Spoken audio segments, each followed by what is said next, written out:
ఈరోజు మార్నింగ్ నిద్రలో వచ్చేసరికి 9 అయితే అయిపోయింది. వెంటనే ఫ్రెష్ అయిపోయి ఇంటి దగ్గర టిఫిన్ అయితే ప్రిపేర్ చేశాను. రోజు బయట తింటున్నాం కదా, ఈరోజు ఇంటి దగ్గర అయితే తిందామని. ఈలోపు మా ఉస్మాన్ అయితే కాల్ చేశాడు, బండి పని అయితే చేయించడానికి వెళ్దామని. వెంటనే టిఫిన్ అయితే చేసేసి నేను ఉస్మాన్ కలిసి బొబ్బులు అయితే వెళ్ళిపోయాము. ముందుగా మేమైతే స్టిక్కరింగ్ షాప్కి అయితే వెళ్ళిపోయాము, మా వెంకీ బ్రో వాళ్ళ షాప్కి అయితే. ఎందుకంటే మెకానిక్ అయితే మధ్యాహ్నం నుంచి బైక్ తీసుకురామన్నాడు. మా వెంకీ బ్రో కూడా వెంటనే స్టిక్కరింగ్ అయితే చేసేసాడు.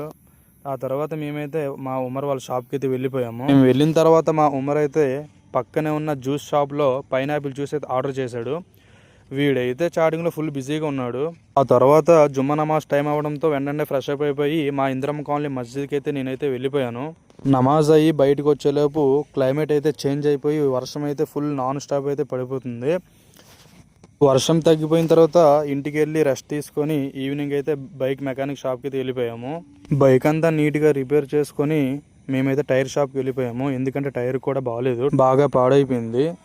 మొత్తం బండి అంతా నీట్గా రిపేర్ అన్నీ చేయించుకొని వాటర్ సర్వీసింగ్ చేయించుకొని మొత్తం అన్నీ చేసేసరికి 9:30 అయితే అయిపోయింది నైట్. ఇంటికి వెళ్ళి ఫ్రెష్ అప్ అయిపోయి తినేసరికి 11 అయితే అయిపోయింది. ఆహా, ఎంత శ్రద్ధగా వీడియో చూస్తున్నావో. చూసి వెళ్ళిపోకుండా ఆ పక్కన లైక్ కొట్టవచ్చు కదా. ఉంటాను, బాయ్, గుడ్ నైట్.